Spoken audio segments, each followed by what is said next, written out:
মুখে হওয়া কথা বলার জন্য কোনো মানুষ মানেনি, এইরকম এত বড় মুহাদ্দিসকে মেনে নেয়নি।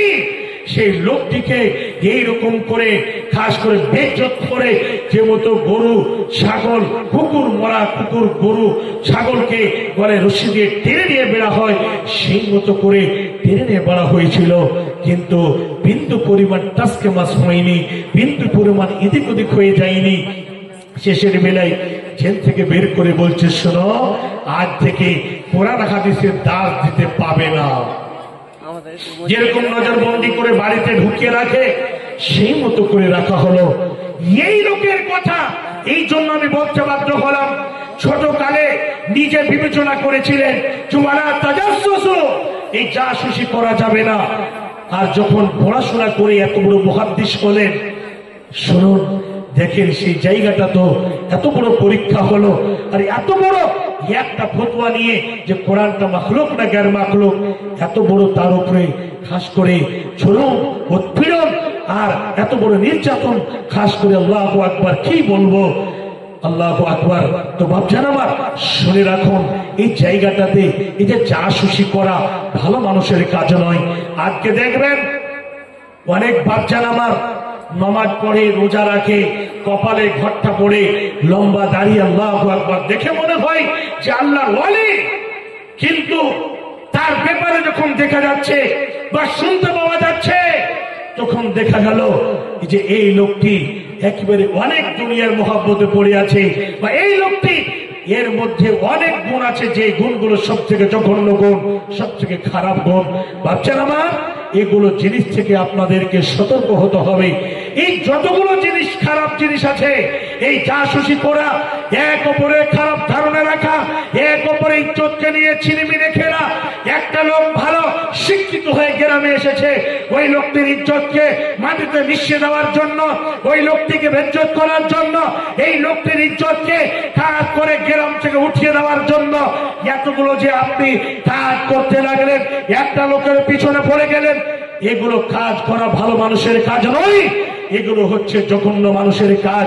ভাবছেন আমার মা জননী, কিয়ামতের দিন আপনাকে একেবারে মুজরিমের কাতারে দাঁড় হতে হবে। আর আপনার নেকিগুলো নিয়ে যাদের ব্যাপারে আপনি বলাবলি করেছেন, যাদের হক মেরে খেয়েছেন, যাদের ইজ্জতকে নিয়ে আপনি ছিনিমিনি খেলেছেন, তাদেরকে দিয়ে দেওয়া হবে, আর তারা আপনার নেকি নিয়ে জান্নাতে যাবে। হে বাপজান আমার, হে মা জননী, হে যুবক ভাইয়েরা, ৩ নম্বরে আল্লাহ রাব্বুল আলামিন বলছেন, ওয়ালা ইয়াক্তাব বা'দুকুম বা'দাম, এক অপরের ব্যাপারে গীবত করা যাবে না, গীবত করা যাবে না। গীবত মানে কি? নবীজিকে জিজ্ঞেস করল, গীবত কাকে বলে? আপনার ব্যাপারে বলছেন এই লোকটি চোর। আসলে যদি হয় চোর, আসলে চোর চুরি করছে, আপনি যদি বললেন চোর, তাহলে পরে কি হলো? এটা গীবত করা হলো। আর যদি সেই লোকটি চোর নয়, আপনি বলে দিলেন, তাহলে এটা একটা মিথ্যা তহমত লাগা হলো। আর মিথ্যা তহমত লাগার মানে কি জানেন? দুনিয়াবি সাজা কি? ইসলামী রাষ্ট্র যদি হয়, আর যদি সে ফয়সালা করেন, তাহলে তার ফয়সালা হবে কি, যে তাকে মিথ্যা আরোপ লাগার জন্য, মিথ্যা অপবাদ লাগার জন্য তাকে ৮০ কোড়া খেতে হবে, তার ঘদ নিতে হবে, তাকে ঘদ খেতে হবে। এই অপবাদটা কি কত মারাত্মক গুনাহ!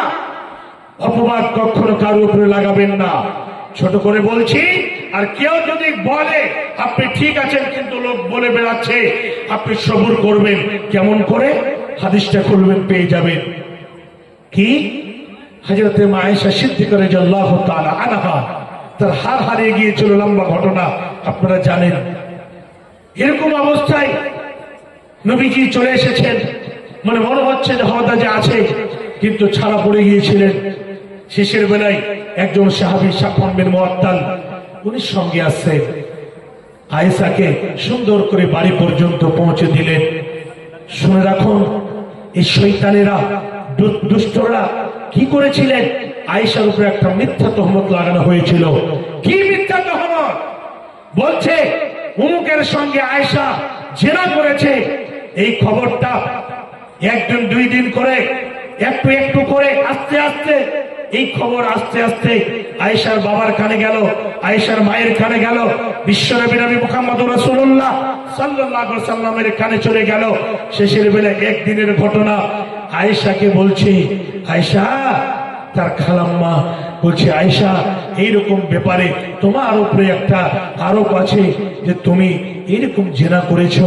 এই খবরটা আয়েশা চট করে জিজ্ঞেস করছে, এই খবর কি সবাই জানে? আমার বাড়ির লোক জানে, বাবা মা সবাই কি জানে? বলছে জি, সবাই জানে। কিছুদিন পরে বিশ্বনবী নবী মুহাম্মদুর রাসূলুল্লাহ সাল্লাল্লাহু আলাইহি ওয়াসাল্লাম বলছেন, আয়েশা তুমি শোনো, এইরকম লোক বলাবলি করছে, আমার কানে খবর এসেছে, তুমি যদি জেনা করে থাকো তাহলে বলে দাও যে জেনা করেছি, লোকের সামনে বলে দাও। আর জেনা যদি না করে থাকো সেটাও তুমি বলে দাও যে আমি জেনা করিনি। কথাটা শোনার পরে আয়েশা বলছেন, নবী গো শুনে রাখুন, আমি লোকের সামনে বলতে যাব না, লোকের সামনে আমি সাফাই দিতে যাব না। আমি যদি এখন মানুষের সামনে বলতে যাই যে আমি জেনা করিনি, তাহলে সমস্ত মানুষ বলবে দেখো, জেনা করার পরে আমাদের সামনে সাফাই দিতে এসেছে, জেনা করে মিথ্যা কথা বলছে। নবী গো, আমি তাদের সামনে আমি কোনো কথাই বলতে যাব না। আমি কি করব? আমি সবর করব, সবরি কা সবরি আবি ইউসুফ। আমি এমন ভাবে সবর করব যেমন ভাবে ইউসুফ আলাইহিস সালাতু ওয়াস সালামের আব্বা ইয়াকুব আলাইহিস সালাতু ওয়াস সালাম সবর করেছিলেন, ধৈর্য ধারণ করেছিলেন। অনেক লম্বা সবর করার পরে হযরত ইউসুফ আলাইহিস সালাতু ওয়াস সালামকে পেয়েছিলেন, যে মতো ইউসুফ আলাইহিস সালাতু ওয়াস সালামের আব্বা ধৈর্য ধারণ করেছিলেন, সবর করেছিলেন। আমি আয়েশা সেই মতো আমি ধৈর্য ধারণ করব, আমি সবর করব। কে কি বলে আমি সেই দিকে লক্ষ্য করতে যাব না, যতদিন পর্যন্ত আল্লাহর পক্ষ থেকে একেবারে ফয়সালা না চলে আসবে। আল্লাহ রাব্বুল আলামিনের পক্ষ থেকে ফয়সালা চলে আসলো, ফয়সালা চলে আসলো। আয়েশা পাক পবিত্র আছে, এটা মিথ্যা অপবাদ লাগা হয়েছে। বাপজান আমার, কেউ যদি মিথ্যা অপবাদ লাগায় আপনাকে চিন্তা করতে হবে না। যদি আপনি পাক পবিত্র থাকেন, আপনি যদি ভালো থাকেন, ওকে বলতে দেন। ও বলো যত বলে বেড়াবে, স্ট্যান্ডে স্ট্যান্ডে, বাজারে বাজারে, দোকানে দোকানে, আপনার নেকি হচ্ছে কি নেকি? আপনার গুনাহ ওর ঘাড়ে যাচ্ছে, ওর নেকিগুলো আপনার খাতাতে একেবারে বিনা এফসি কোডে, বিনা আপনার পাসবুকে, বিনা আপনার অ্যাকাউন্ট নাম্বারে আপনার অ্যাকাউন্টে ট্রান্সফার হতে আছে, ট্রান্সফার হতে আছে। কোনো চিন্তা করতে হবে না। ভাবছেন আল্লাহ রাব্বুল আলামিন কত কঠোর করে বাধা দিলে, বলছেন এক অপরের ব্যাপারে তোমরা কখনো বলা বলি করিও না, বলা একটা বাবুকুম বাজা, তোমরা এক অপরের গীবত করিও না। কোন একটা ঘটনা ছেলে মেয়ে হয়ে গেছে, ধরা পড়ে গিয়েছে। এই ঘটনাটা শোনার পরে কি মাওলানা, কি হাজি, কি গাজী, কি শিক্ষিত, কি অশিক্ষিত, অনেকে ইল্লা মাশা আল্লাহ, যাকে আল্লাহ বাঁচিয়ে রেখেছে তারা বেঁচে আছে। না হলে এইরকম কথাগুলো, কোন জায়গাতে কি ঘটলো, কার বেটির সাথে কার বেটা ধরা পড়লো, কোন জায়গাতে কি ঘটনা ঘটেছে, এই কথাগুলোর জন্য এমন ভাবে তার পিছনে কি কি ঘটেছে একটু বলো তো দেখি। একদম তাকে যদি খাবার না দেন, 2 টাইম যদি না খেয়ে বসে থাকতে হয়, তাও সে বসে ওই কথাগুলো শুনবে। বলো তো দেখি। একজন পড়োশির সঙ্গে ঝামেলা লেগে গেছে, ওই পড়োশিরা কোন জায়গাতে ভেজালে পড়েছে, একজন ফোন করে বলছে, হ্যালো আব্দুর রহমান, শুধু তোমার বলে ভেজাল আছে? বলে হ্যাঁ। কি হয়েছে? কিন্তু সালা ফেসে গেছে কোন জায়গায়। এই ভাষাটা যখন বললাম, যখন এত বগল কুদাচ্ছার বলছে, বাহ মজা হয়েছে। কি আমার সঙ্গে ভেজাল করবে? সালা বহরমপুরের একদম ফেসেছে তো ঠিক আছে, ওর 2-4-5 লাখ টাকা কেটে যা। কত মজা নিলেন, কত কি বললেন। শুনে রাখুন, আপনি মজা নিলেন, আপনি বললেন, খিস্তি মারলেন, রাতটা কেটেছে, একদম সকালে স্ট্যান্ডে গিয়ে, আরে জানো আমাকে গ্রামের বাড়ির পাশে হবু যে ছিল, হবু এরকম এরকম কাজে ফেসে গেছে। কতটি বললেন আপনি? বলেন না, বলেন। আল্লাহ রাব্বুল আলামিন কি বলছেন? এক মুসলমান ভাই অপর মুসলমানের জন্য আয়না কেন বলা হয়েছে? আয়না কেন? কেন আয়না বলেছে? আরসি কেন বলেছে? আরসি, আপনি এখন আপনার সামনে আয়না নাই, আপনার চেহারাতে কি আছে না আছে, মুখমণ্ডলে কি লেগে আছে, আপনার শরীরটাতে কি আছে, আরসিটাতে বলে দিচ্ছে, এই আব্দুর রহমান মুখটাকে ভালো করে পরিষ্কার করে নাও। আয়নাটাতে বলে ভালো করে একটু সিধা করে নাও, ভালো করে একটু তেল দিয়ে নাও, এখানে একটু কালি লেগে আছে, এখানে একটু ধুলো বালি লেগে আছে। আয়নাটা বলে, মাথা মোটা যদি না হয় তাহলে বুঝতে পারবে যে আয়নার সামনে আসার মানে একটু চেহারাটা দেখে নাও ভালো করে।